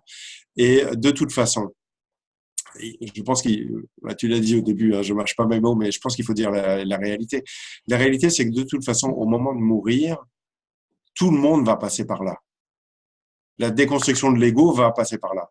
Si vous avez lu des livres que moi j'ai lu il y a très longtemps maintenant, le livre tibétain de la vie et de la mort, ça vous montre comment ça fonctionne, comment fonctionne le processus de la mort, la dégradation du corps, de la psyché, etc., etc. Et on voit bien que ce jugement dernier qu'on retrouve, on va dire, dans les religions, hein, c'est en fait le jugement intérieur, donc de la glande pinéale, donc de la conscience, qui se regarde elle-même et qui regarde en fait sa vie. C'est la mise en amour de sa vie. Et comme c'est la mise en amour de tout ce qui a été vécu, il y a un jugement, en fait, sur ça. Et ce jugement génère, en fait, une âme qui va vivre en dehors du corps et qui va se réincarner pour résoudre sa propre problématique. Oui. Donc, écoutez, on n'est pas obligé d'attendre la fin de vie pour ça. On peut le faire là, quand on est en forme, quand on est bien là. On peut le faire encore de notre vivant et pouvoir avoir une vie en amour, une vie qui soit joyeuse, une vie consciente, une vie en amour, pas un amour fragile, quelque chose qui est vraiment véritablement présent, quelque chose qui va diriger votre vie, mais pas avec une main de fer, avec justement tout l'amour nécessaire pour que vous ne soyez plus en danger, parce que l'amour ne vous mettra jamais en danger, quel que soit le niveau dans lequel vous êtes. Que vous marchiez dans la rue, que vous soyez en voiture, que ce soit avec les finances, que ce soit en couple, etc., etc. Si vous êtes en amour, vous n'avez pas de problème.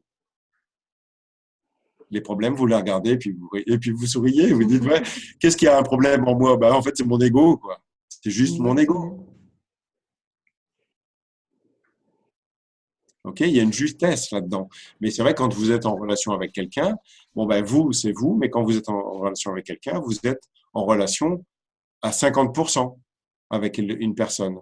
Donc, vous avez vos 100% à vous avec lesquels vous êtes responsable, mais avec une personne, c'est 50-50. C'est même pas 51-49, c'est 50-50.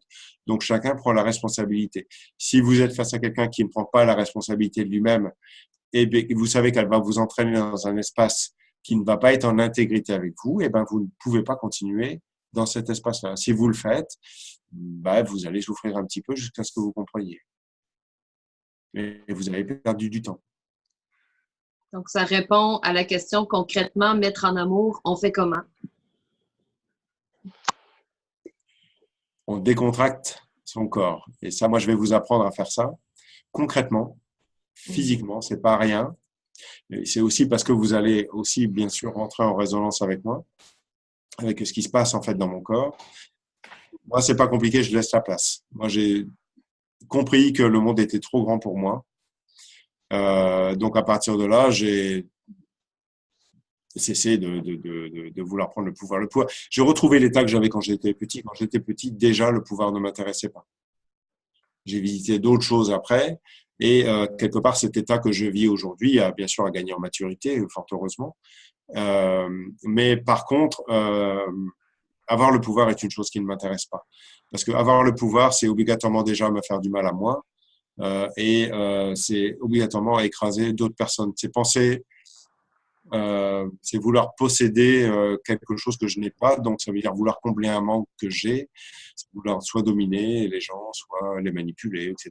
Ça n'a aucun intérêt, parce que si c'est pour revenir parce qu'on n'a pas compris et puis continuer cette éternelle loi de réincarnation, donc la roue du dharma, je pense qu'à un moment donné, ça veut dire qu'on n'a pas appris. Et je crois qu'à un moment donné, peut-être que si vous êtes là, c'est peut-être qu'il y a, vous avez tout simplement quelque chose à faire là auquel vous ne pensiez pas ou peut-être que vous vous y attendez pas. Je sais qu'il n'y a pas de hasard de toute façon. Donc voilà.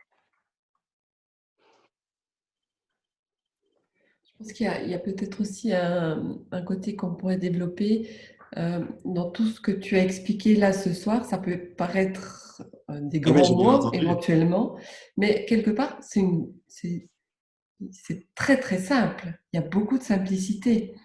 Oui, mais la simplicité est la chose la plus compliquée à obtenir. Voilà. Et oui.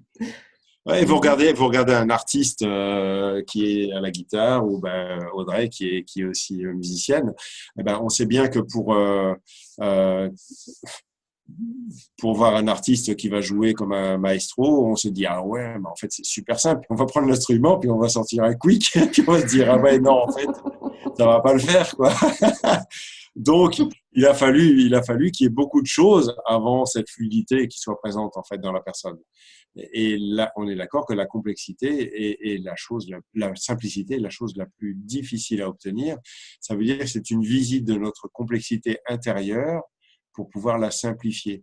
Et quoi de plus simple que l'amour? Les enfants sont bel et bien là pour nous le montrer. Les enfants, ils aiment, point barre, ou les animaux, ils aiment. D'ailleurs, si vous n'aimez pas, ils vous le montrent aussi. Oui, ah oui. Et pourtant, ils sont en amour. Parce qu'ils sont vrais. Ils sont dans leur vérité. Oui, ils sont intègres. C'est pour ça que je vous dis, l'amour n'est pas une chose déconfite. Ce n'est pas le rêve ou le fantasme de l'amour. C'est quelque chose qui est vraiment très présent. Voilà, c'est quelque chose qui s'exprime dans la forme dont ça doit se faire en fonction de la personne et de la situation dans laquelle vous êtes. Mm-hmm. Si vous prenez un art martial, par exemple, vous voyez que les grands maîtres dans les arts martiaux, c'est des gens qui sont en amour, qui ont une certaine hygiène de vie, une certaine Et quand ça se manifeste, quoi. C'est quelque chose d'extrêmement juste, quoi. Vous pouvez pas approcher la personne parce que les mouvements qui se jouent à travers lui sont des mouvements de pure essence, de pur amour. C'est un art aussi, c'est un autre art, mais c'est un art, voilà, comme la musique aussi, etc. Et oui, on se boucle malgré soi. On a d'autres explications.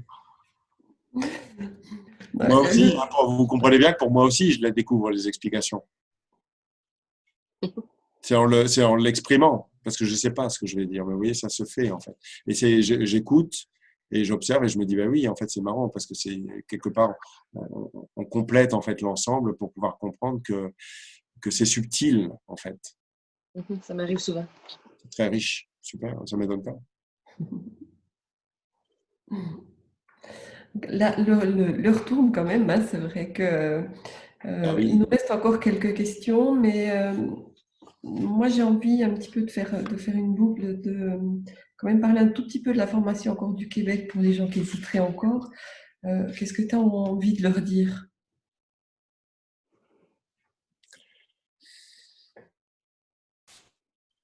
Quel message tu as envie de leur Laissez-vous transmettre? surprendre, parce que je sais qu'au Québec, en France, il y a beaucoup de choses, mais laissez-vous surprendre, parce que, écoutez, par expérience, hein, je vous le dis par expérience, moi je suis pas là pour, je suis pas là pour convaincre qui que ce soit, mais je sais que le hasard est une chose qui n'existe pas. On n'est pas là, même les gens qui sont curieux, il y a des gens des fois qui sont curieux et qui découvrent en fait pourquoi ils sont venus. Donc, laissez-vous surprendre pour peut-être découvrir quelque chose dont vous n'imaginiez pas.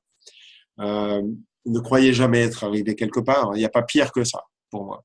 Pour moi, enfin, pas pire, c'est une façon de le dire, de l'exprimer. Mais penser qu'on est arrivé quelque part, et voilà, vous m'avez entendu. C'est pas jouable, quoi. Vous savez, il y a pas de hasard. On n'a pas, Audrey n'est pas venue par hasard. Vous n'êtes pas là par hasard. La formation ne vient pas aussi par hasard. Donc les choses se font en fait très simplement. Chaque personne qui est là, de toute façon, est amenée en tous les cas, si elle le voit, est amenée obligatoirement. Je mets des guillemets vraiment à tout ce que je dis. À quelque chose, en tous les cas, à vivre, en tous les cas, pour les gens qui sont au Québec. Tout simplement parce que ça s'est fait, quoi.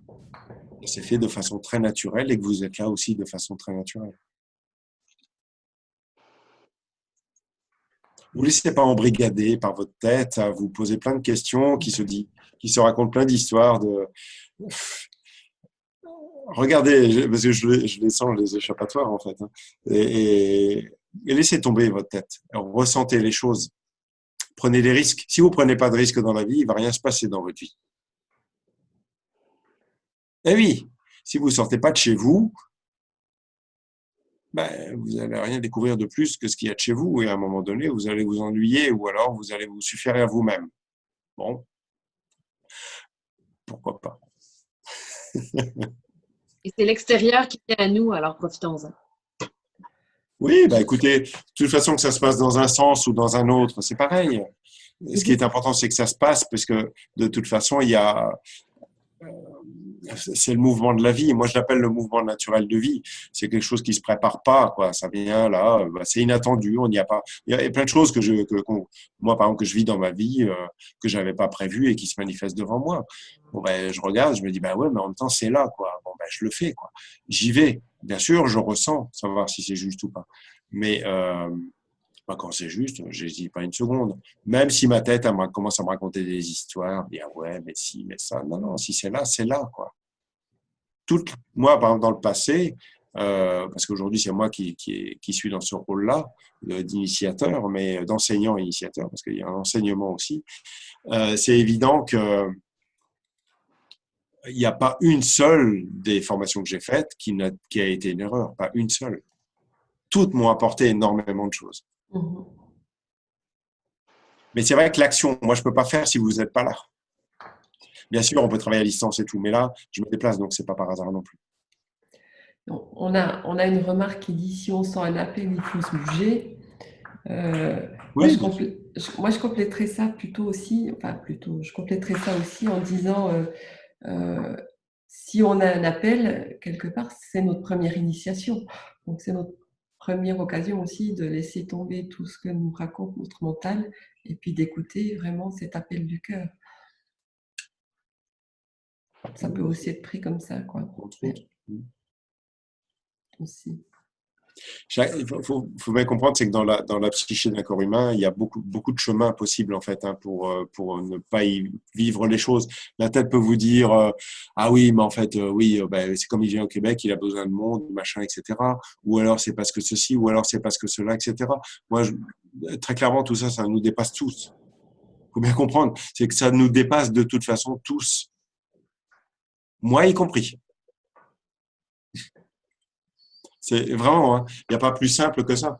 Il y a une réalité concrète, physique, matérielle. C'est évident que, bah oui, se déplacer pour une personne, mais en même temps, c'est un ensemble. Vous savez, c'est comme si on regarde uniquement l'humain et la planète Terre et on oublie de regarder le cosmos. Non, tout ça se joue en fait dans une seule et même pièce, en fait, tout simplement. C'est un mouvement commun. C'est bien. Exactement. Alors, je ne sais pas, est-ce que tu veux encore quelques questions ou C'est comme tu moi, je suis bien sens, habillé, c'est comme vous. Audrey, est-ce que toi, tu as encore quelques questions ou qu'est-ce que tu as encore... Moi, ça va. On n'a pas compris. Moi j'en aurais quand même une qui me parle. Tu as parlé souvent d'être dans le vide du cœur, hein, qu'il n'y a pas d'histoire, il n'y a pas d'émotion, il y a pas de bavardage, il n'y a pas de questions quand on est dans cet espace du vide. Mais est-ce que quelque part, cet espace de cœur, ça pourrait être l'ennui pour certains? La peur d'avoir un ennui parce qu'il ne se passe rien finalement. Ouais, il se passe pas rien. Mhm. Je suis d'accord avec toi, hein. Mais c'est volontaire, hein. C'est Ah volontaire oui. de dire, mais quand on Non, l'a non, vécu, on sait qu'il se passe quelque chose. il se Mais passe pas rien parce que déjà, il se joue beaucoup d'amour à l'intérieur de soi. Mhm. Déjà. Et cet amour, de toute façon, n'est pas quelque chose avec lequel on peut s'ennuyer. Parce que soit vous vivez de l'amour pour vous-même et à partir du moment où vous vivez de l'amour avec vous-même, ben, vous ne pouvez pas vous ennuyer. Soit cet amour va vous amener aussi à l'extérieur pour le partager, pas pour prêcher la bonne parole, c'est juste, oui, c'est un partage vibratoire. Parce qu'en fait, l'amour, c'est quelque chose qui nous traverse, qui ne nous appartient pas. Donc, si on est décontracté, en fait, quelque part, cet amour va nous nourrir en fait en permanence. Hein, comme quand on se nourrit du prana, etc. Moi, je viens quand je vais en formation, je mange quasiment pas pendant 3 jours. Je dors très, très, très peu, je sais pas, entre 2 et 4 heures par nuit, mais je suis pas fatigué, quoi. Je laisse le cœur occuper ma fatigue parce que ma fatigue est mentale ou elle est physique, mais c'est la même chose. Donc, une fois que le cœur a occupé ma fatigue, ben, je suis plus fatigué. Et c'est drôle. C'est drôle de découvrir ça. Quand Amma, elle fait des soins aux gens pendant 22 heures, 24 heures, bah, elle n'est pas fatiguée, vous comprenez, elle est complètement portée dedans, elle fait des hugs à tout le monde, elle aime tout le monde. Moi, ça m'est déjà arrivé hein, pendant des formations de dormir sur 3 jours. Je dormais 3 jours, à 72 heures, je dormais 10 heures sur les 3 jours. Moi, j'avais les yeux ronds comme ça, j'étais hyper réveillé, je faisais jour et nuit. Hein. On faisait les initiations dans la journée. La nuit, je faisais les soins à tout le monde. Le matin, on allait au petit déjeuner et puis on reprenait toute la journée. Et c'était parti comme ça tout le temps. Donc, vous comprenez, c'est une question de liberté en fait que vous avez à l'intérieur de vous. Mhm. Alors moi j'ai envie, si tu es d'accord, peut-être pour terminer cette conférence, vous savez que ben, on a bien vu, hein, le cœur est omniprésent, on parle beaucoup de mise en amour. Euh, Est-ce que pour terminer, est-ce qu'on pourrait faire peut-être un petit exercice qui soit concret pour tout le monde, pour tous les gens qui nous écoutent, qu'on arrive à vivre un petit peu cet état d'amour? Est-ce que je peux te proposer ça? C'était pas prévu, hein. Mais voilà, ça vient. Ouais, écoutez, on peut faire quelque chose d'extrêmement simple. Ouais, je vais vous inviter tout simplement à fermer les yeux.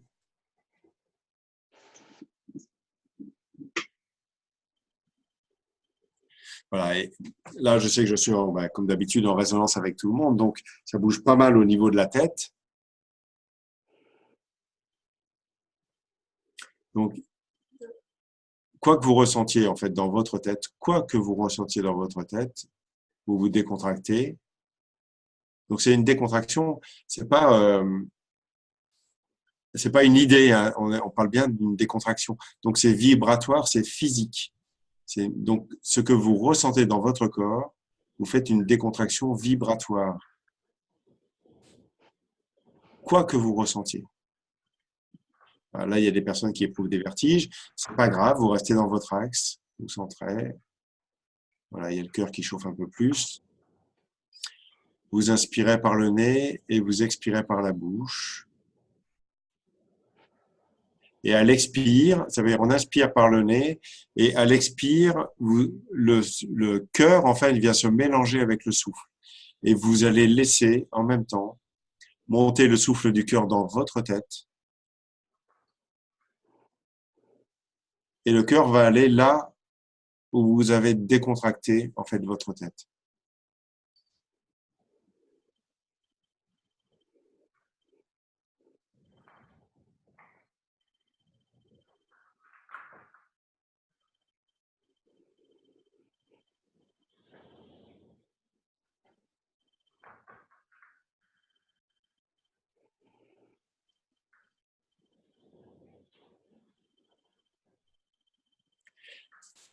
Il y a beaucoup de choses à visiter.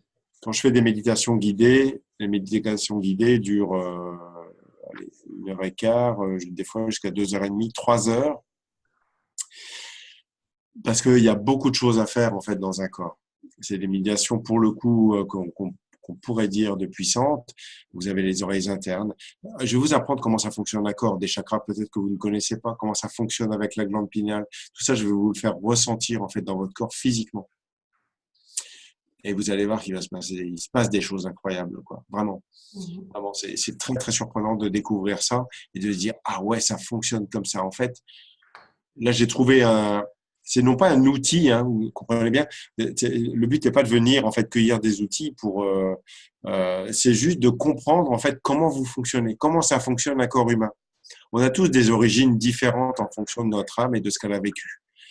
Eh bien, et on revient dans un corps qui est en fait d'une certaine façon à chaque fois nouveau. Eh bien, c'est à chaque fois réapprendre en fait un nouveau corps, même si les principes de base sont les mêmes pour presque tous les corps. Il y a besoin de réapprendre en fait, et des fois d'apprendre, parce que des fois il y a des choses malgré tout ce qui a été vécu par le passé, eh bien en fait il y a eu aucune introspection, pas grand chose sur l'idée même de ce que l'on est. Ça existe, hein, dans le monde, il y a quand même pas mal de gens qui se posent aucune question. On ne parle pas d'heureux les simples d'esprit, c'est-à-dire que les gens qui ont la tête vide, ou l'état de Bouddha, les gens qui ont le cœur dans la tête. C'est juste que c'est des gens qui il n'y a pas d'intérêt, quoi. Mais ça fait partie de la fuite. C'est une sorte de grand brouillard où les gens vivent et ils meurent et ils savent même pas qu'ils sont passés là, quoi. En même temps, on ne peut que regarder ça et se dire merci, quoi. Parce que grâce à ces personnes que l'on peut observer, eh bien, en fait, c'est aussi grâce à cette observation que l'on peut faire ce chemin avec nous-mêmes, en tant que miroir de ce que l'on n'a peut-être pas envie de vivre, que l'on a déjà suffisamment vécu pour cesser. Je crois qu'aujourd'hui, on est dans un temps où il faut bouger et il faut bouger bien. Bien, parce que le monde change à vitesse grand V.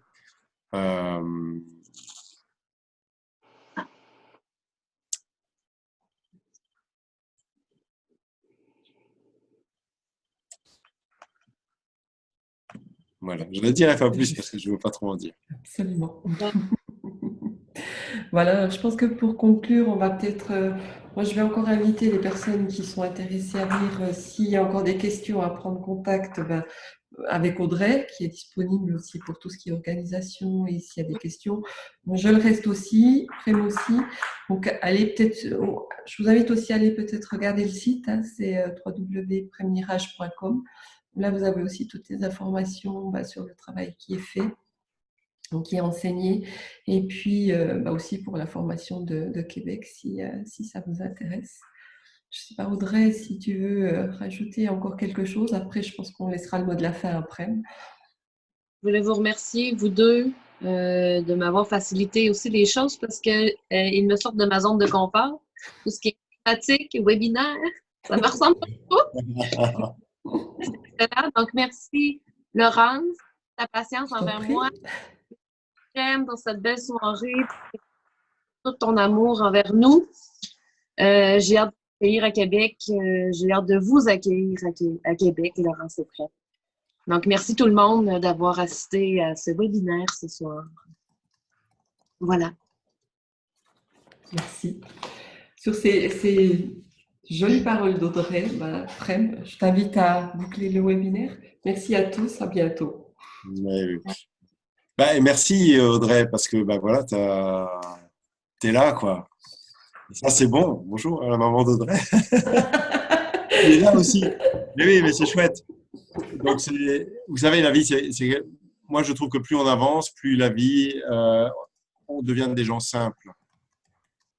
Et moi, je crois que le secret est là, hein. Vous savez, il y a trop de gens qui se prévaloient de savoir plein de choses, mais qui sont des formateurs de je ne sais pas quoi. Mais je crois que plus on avance, plus on respecte, plus on a bienveillance et on respecte bien sûr l'humanité, et plus on est des gens, moi je trouve très simples. Donc moi, je serais très touché que des gens comme Audrey et même Laurence d'ailleurs soient actives.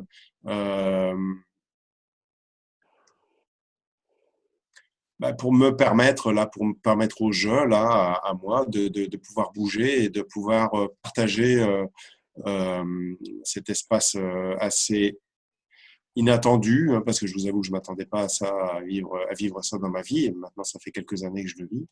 Et voilà, jamais j'aurais imaginé pouvoir faire ça. Donc, tout m'a préparé à ça, puis en même temps, rien ne m'y aurait fait penser. C'est un petit peu ça. Donc voilà. Ce sera avec joie, en tous les cas, de vous voir à Québec. Et je vous remercie tous. Je vous embrasse. Merci à tout le monde. À bientôt. Au revoir. Bonne chose.